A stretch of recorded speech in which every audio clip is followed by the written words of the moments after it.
መጠን ግን ዛሬ ጠበቃ በመቆም እባክህን ሮቤልን አትግደለው፣ ሳራ ከኔ ጋር ናት ስትል ተናግራለች። እንግዲህ ሚራ ሳራ እሺ ካንቺ ጋር ከሆነች አምጫት፣ ሆኖኑ እየደበቅሽበትን ቦታ መላክችን በማለት አድናንም አፍጦባታል። አጋጣሚ ሮቤልን ከሞት የታደገችበት ሁኔታ ስለነበረ ሮቤል ሚራን ከሰማይ የወረደችለት እስኪመስል ድረስ በጣም ደስ ብሎታል። የአድናን ጭካኔ ከወትሮ በተለየ ዛሬ ለጉድ ነበረ። ሆኖም ሳራን የት እንደ ጣላት አሁኑን መናዘዝ አለብህ እየተባለ በተደጋጋሚ ተደብድቧል። በዚህ ብቻ አላቆመም። አድናን በቁስሎቹ ላይ ሌላ ቁስል እየጨመረበት ስቃዩን ያበዛው ሮቤል እውነታውን የማይናገር ከሆነ ቱን ሊነጥቀው እስከሚችል ደረጃ ድረስ እንደጨከነበት ነግሮታል። ታዲያ ሮቤልም ግደለኝ እንጂ ምን ብዬ መናገር እችላለሁ ብላለች። በዚህ ሁኔታ እየተጨቃጨቁና ማለትም አድናንም ትክክለኛውን ነገር የማይናገር ከሆነ እንደማይለቀው ክፍል ዘግቶ እያሰቃየው በነበረበት አጋጣሚ ነበረ ሚራ እባክህን እሱን አታሰቃየው፣ ሳራ በቃ ከኔና ስትል የተናገረችው። አሁን ላይ ሙሉ በሙሉ ጥያቄዎቹ ወደ ሚራ ዙረዋል ማለት ነው። እንግዲህ ሉና እህቴን የማገኛት በሮቤል አማካኝነት ነው፣ እሱ ከወጣ በፍጹም የሚሆን ነገር አይደለም፣ እባክህን አድናን ሮቤልን እንዲወጣ ታድርገው እያለች ስትጠይቀው ነበረ። ሆኖም እንግዲህ ዛሬ ላይ ከማስወጣት ይልቅ ሳራን አምጣት እያለ ማስጨነቅ ነበረ። ሉና በሷ ምክንያት ቤታቸው አቲካራ መሆኑን ማሳስቧታል። እባክህ አድናን እባክህን ታገስ እያለችው ነው። ይሁን እንጂ አድናን አሁን መስሚያው ጥጥ ሆኖበታል። ሆኖም አሁን ላይ ሉና እባክሽን ሚራ ህይወቱን እንታደገው፣ ሮቤልን ሊገለው ነው፣ አንቺስ ምን ብለሽ ተናግረሽ ነው ስትል ጠይቃት ነበረ። ሚራም ታዲያ አሁን የነገሩ ሁሉ ሰበብ አንቺ ነሽ እያለች ጣቷን እየቀሰረችባት ነው። ዛሬ በጣም በሚያስገርም ሁኔታ ሚራ አይኗ ጉድ ተመልክቷል። ሉናና በአድናን መካከል ያለው መፈቃቀር ነው። ሁለቱን ስታይ ከእጇ ያመለጠው ፍቅር እንዴት መመለስ እንደምትችል በጣም ትጭንቃለች።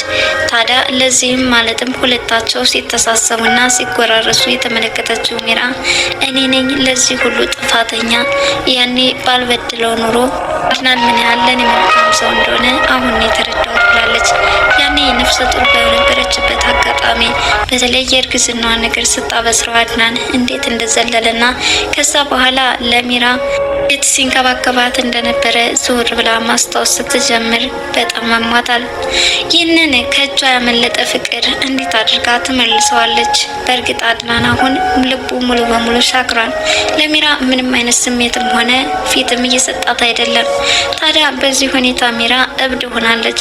ዛሬ ሁሉም ነገር ይቅርና እባክህን ይቅርታ አድርግልኝ፣ መቼም ጥፋቴን አውቃለሁኝ፣ ቢሆንም ለልጃችን ስትል በቂምና በጥላቻ እየተረገዘውና አሁንም እየተጨቃጨቅን መወለድ የለበትም በማለት አድናን ፊቱን እንዲያዞርላትና በይቅርታ መቀጠል እንዳለባቸው ጠይቀዋለች እንጂ አድናን እጅብ ከሄደ ውሻ ጮኸ ነው ነገሩ። አርፈሽ ተቀመጪ፣ እኔ ላንቺ ምንም አይነት ቦታ የለኝም፣ በጊዜው አቆላምጭሻለሁኝ።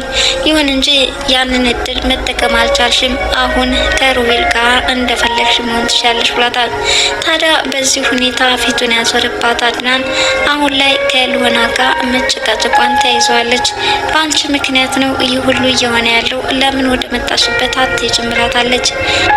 እንደማልሄድ መቼም ውስጥሽ ያውቃል። አሁን እኮ አድናን የኔ ባለቤቴ ነው፣ ስለዚህ ከዚህ ቤት አልወጣም ስትል ነግራታለች ማለት ነው። ታዲያ በዚህ የተንጨረጨረች ያለችው ሚራ አሁን ምን ማድረግ እንደምትችል ግራ ተጋብታለች።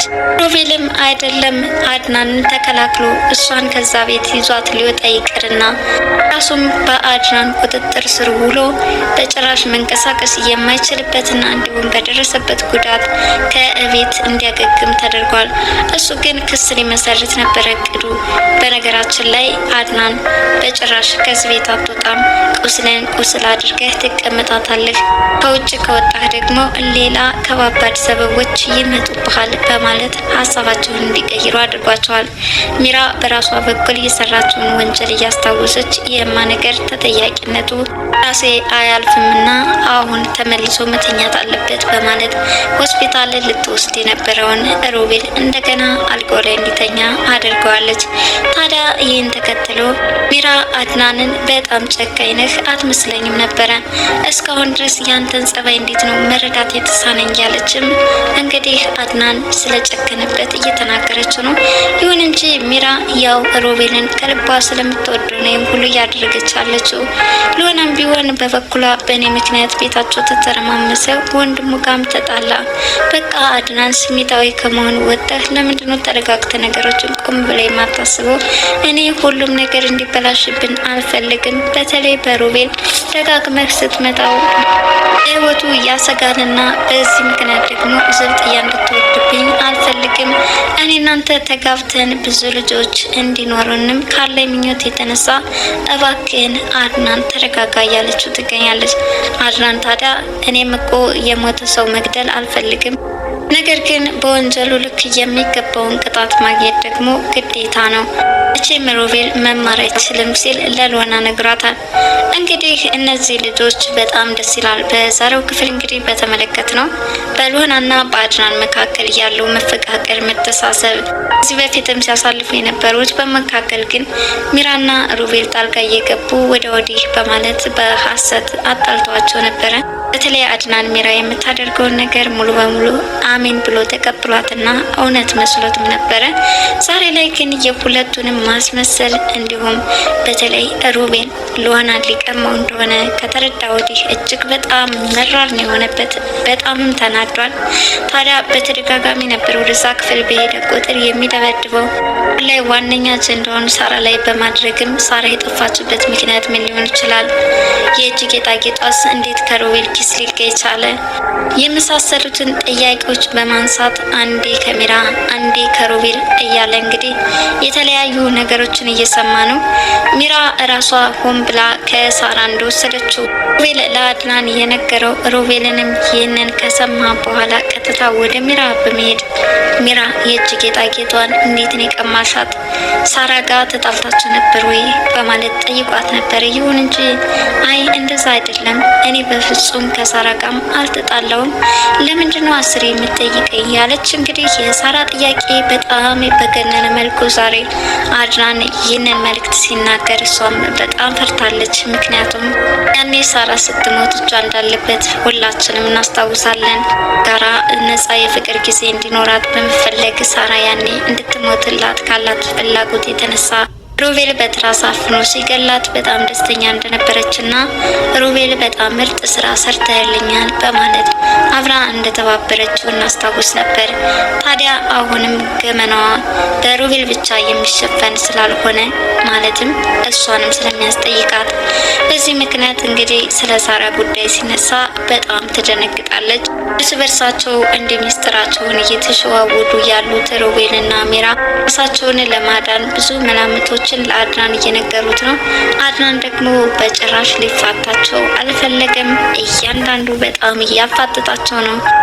በበኩሏ በጣም ተጨንቃለች። ምክንያቱም አድናን አሁን ስሜታዊ ሆኖ ከሮቤል እየተመላለሰ የሚደበድበው ድብደባ ሊሞትብናል ብላ ስለምታስብ አድናን አትረጋጋም ትለዋለች። በሌላ በኩል ደግሞ የወደፊት ህይወቷም ያስጨንቃታል። ይኸውም ከአድናን ጋር የጋብቻ ስነ ስርዓት ካደረጉና በዚህ ሁኔታ ከወንድሙ ጋር እየተጨቃጨቁ መቀጠል እጅግ በጣም ከባድ ነው። እንዴት ነው በዚህ አይነት ሁኔታ አድናን ጋር ተጋብተን የምንኖረው? እንዴት ነው ሰው አንድ ቀን እንኳን ሰላም ውሎ ሳያድር በዚህ ሁኔታ መቀጠል እጅግ በጣም ይከብዳል እያለች እንግዲህ በጣም እያሳሰባት ይገኛል። ክፍሉን ዘግቶ ሲጮህበትም እባክሽን ሚራ ሊገለው ነው፣ አንቺ ምን ብለሽ ስለነገርሽ ነው? በጣም ተናዷል። እናም እባክሽን ምን ብለሽ ነው እያለች እየለመነቻት ነው። እሷም በሀሳብ ጭልጥ ብላ እትም በነገርኩት ነገር ነው ማለት ነው ሮቤልን እየመታ ያለው ለሳራ ጉዳይ የሚለቀን አይመስለኝም እያለች እየተጸጸተች ትገኛለች። በኋላም እንግዲህ ሲጨንቃት ክፍሉን ከፍታ ሳራ ከኔ ናት ስትል መልሳለች ማለት ነው። ቀጣዩ ፍጥጫው እንደቀጠለ ነው። እንግዲህ ሮቤል እውነታውን ካላወጣ በስተቀር አድናን በጭራሽ የሚፋታው አይደለም። እጅግ በጣም በዛሬው ክፍል መራርና ጨካኝ ሆኖ ነው የተከሰተው። ብዙ ጊዜ ተሸውዷል አድናን። አሁን ላይ ግን መሸወድ ይብቃ ብሎ የተነሳ ይመስላል። በሉናና በአድናን በኩል ያለው የፍቅር ግንኙነትም እየጠበቀ መጥቷል። ሚራ በዚህ በኩል ይቅርታ ብትጠይቅም ያንቺ ቅለሽ ቢው ብሎ እንግዲህ ፊቷን ዞሮባታል ማለት ነው። ሚራ አሁን ላይ በሉናና በአድናን ፍቅር በቅናት እብድ እያለች ትገኛለች። ራችን ላይ ሚራ ተሰጥቷት ነበረ፣ እድሉን አልተጠቀመችበትም እንጂ ያኔ አድራን እንዳፈቅራት፣ እንዴት እንደሚወዳት፣ እንዴት እንደሚንከባከባት በጡርኔ ስትለው ምን ያህል እንደተደሰተ እናስታውስ ነበር። ዛሬ ግን ነገሮቹ ተቀይረው ሚራ ባበላሸችው መንገድ ይኸው ቤታቸው ጭቅጭቅ ሆኗል።